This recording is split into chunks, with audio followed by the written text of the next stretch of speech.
Hey guys, Jerry here, and welcome back to my educational Better Than Wolves Let's Play.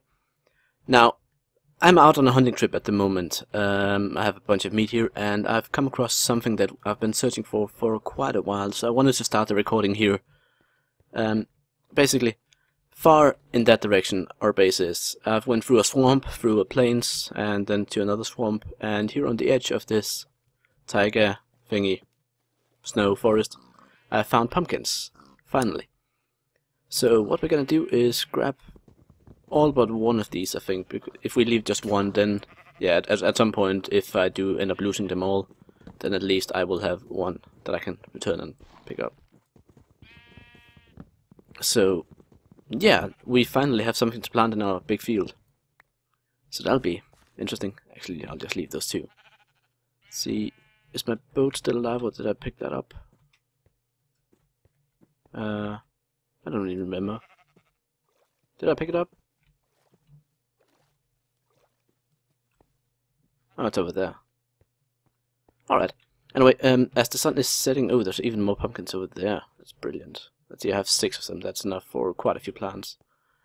Let's just grab a couple of these over here.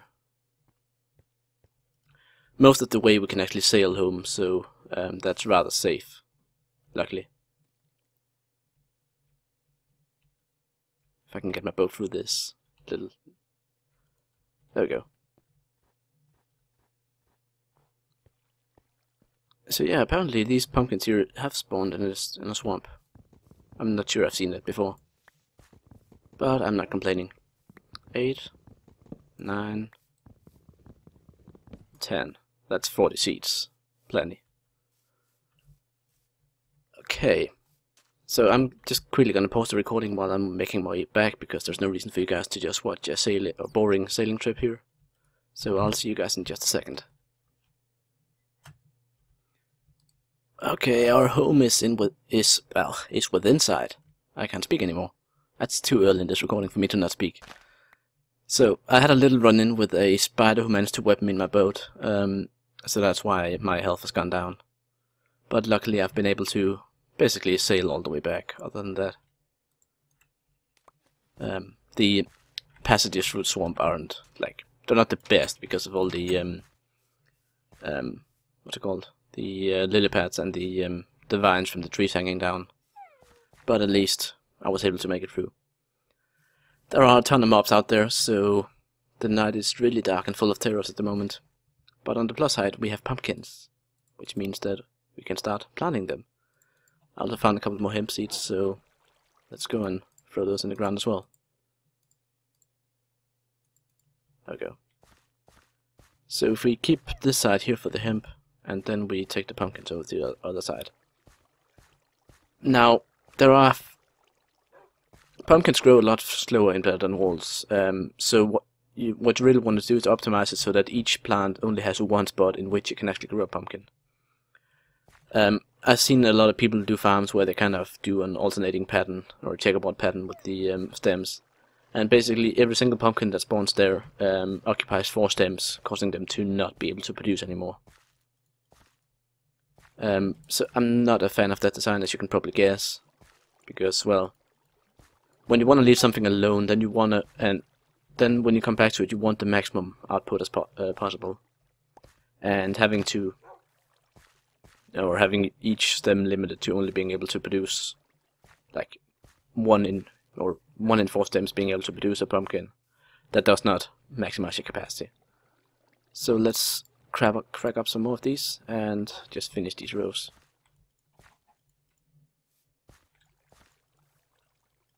Now the whole point is that these stems will produce pumpkins in the middle patch here, so I can just walk through the middle here and harvest as I go. Now, of course, these 4 here will also be able to do stuff on these squares, but I'm assuming that at one point we'll have some other crops to fill in here. Or maybe even reduce the amount of pumpkins. We'll see. Anyway, that's that. That's very nice for survival. We have a couple of seeds in surplus as well, which means I can either eat them or I can give them to my chicken here. So, here you go. Have one. And then hopefully I'll hear whenever he lays an egg. Now, I don't know if there's any No, it doesn't look like he's produced anything yet. I think he has been fed, but I might be mistaken. But let's put the rest of this in here and see how much scrap we have to burn. Quite a bit.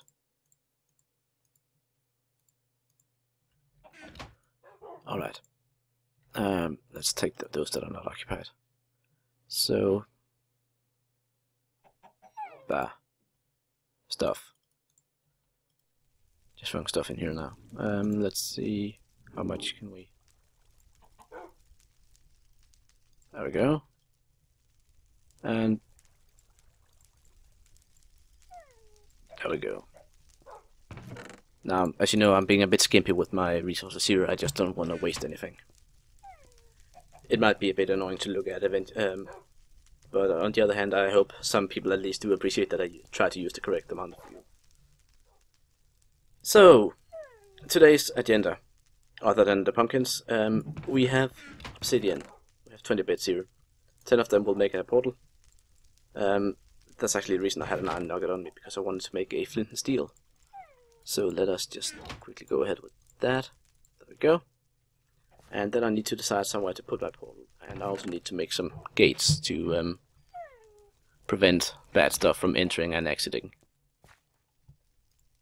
So let's quickly get that done.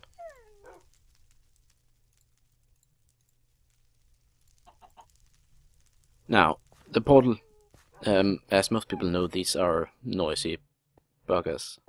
So a lot of people tend to hide them away, far away. Or build dedicated temples to it. I think I'll just put mine, let's see, in here. That's underneath my wolf. That's fine. Just sticking out the obsidian.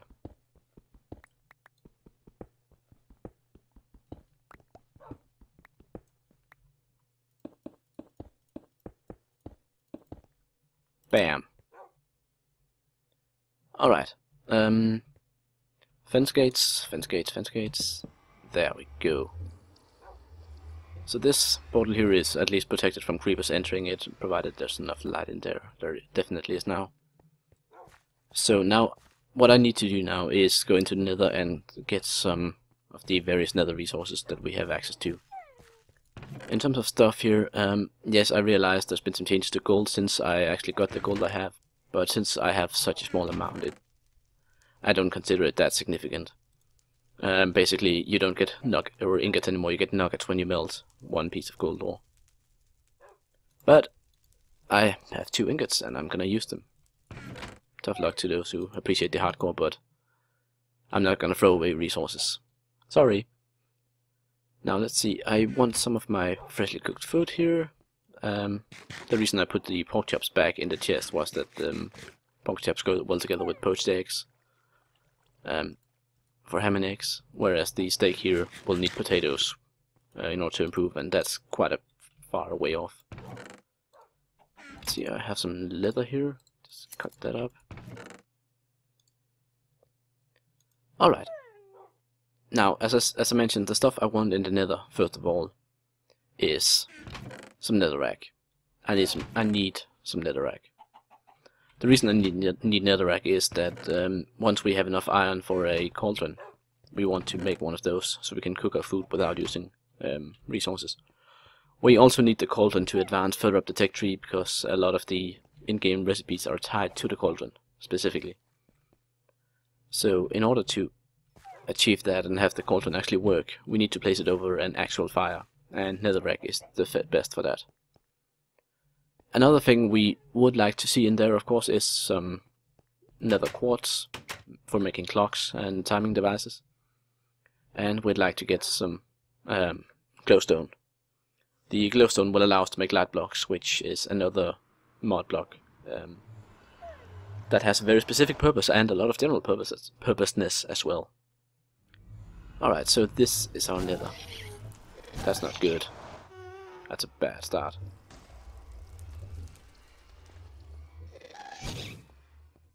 Alright, let's just quickly hide out here. I don't have enough cobble to actually fortify my portal, but I can make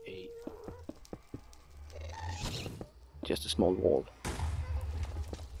I can do some archaeology here and make a series of small walls. Now I apologize for the slightly choppy frame rate in here. That usually happens whenever I'm recording and generating chunks in the Nether. While Loudchild has fixed a lot of the Nether stutter, he hasn't gotten rid of all of it, I'm afraid, especially with relation to chunk generation. Now, I don't have a bow, so I can't really do much to fend off that ghast. What I can do though is try and keep dodging him.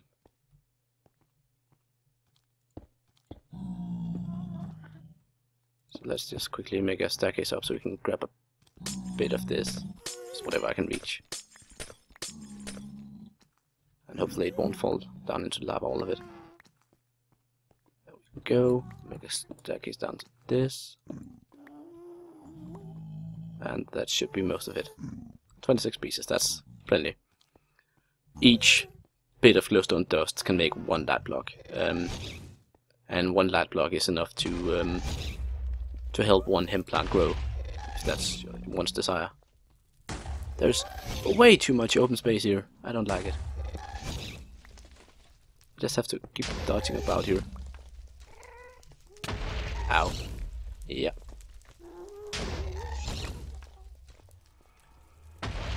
Yeah, that one is in a really, really bad position for me. I'm not gonna lie.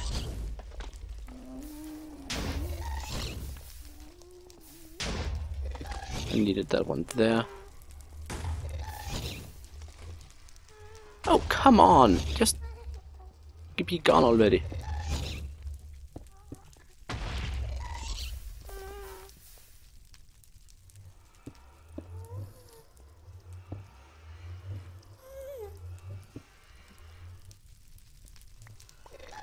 Grab as much of this as I can carry. Dodge that. I also, let's see, checklist. I have 2 bits of nether quartz. It's not a lot, but it's enough for a clock or 2. I have some glowstone dust, I have some netherrack, not a lot still, but I have some. And I wanted just a couple of pieces of soul sand here. Like this is pretty low on the priority list, but I still want it. Grab some more of this while we can. I really hate those ghasts that are just vertically above you. Like in terms of nether spawns, this is one of the worst I've ever seen. So that's fun. Okay, 39 netherrack, that's plenty. We have 26 glowstone, 4 soul sand, 2 nether quartz. I'd still like to get a bit more nether quartz. So I think I'm gonna spash out this fire here and see if I can manage to dig a couple more pieces here before they come for me. Ah, drop one. Who cares? There's plenty of it. Right now I just want to get out of here with my precious loot. That's another thing. Make sure to always bring a flint steel with you to the Nether. That should be obvious to most people. Even in vanilla Minecraft you have the risk of ghast putting out your portals. But even more so in Better Than Wolves, because you really don't want to die and lose your stuff in there. Okay, we got our stuff. Excellent. Now we just need the cauldron set up. But we still do not have enough iron for that. I think we have 1 nugget there, 1 nugget there, I think I saw. And then we have these 22. Yeah, we have 2 ingots. We need 7. So that's a ways off yet. Luckily we do have the diamond pickaxe with plenty of durability, so we can go caving for that at a later point. Right now though, I want to do something else. First of all, we need some more wood. Just a couple of pieces. As you can see, my tree farm here is growing well, giving me safe access to all the wood I need whenever I need it. So that's of course lovely. Bit of weeding there. I have 1 hemp plant fully grown here, so that'll start sprouting top shoots pretty soon. With hemp, you only want to harvest the top bit, as it takes about half the time to grow as the bottom bit does. So you don't lose anything, and you get a much faster growth rate by doing that. Anyway, let's see, crafting table, axe. There we go, we need to make some of these. And what we're going to do now is make gears. Now gears are the basic element in mechanical power in the mod here. And with gears you can make many fun things. You can, for instance, make, I have some smooth stone here that I cooked up. You can make the millstone, very useful device. And if I remember the recipe correctly, you can make a hand crank.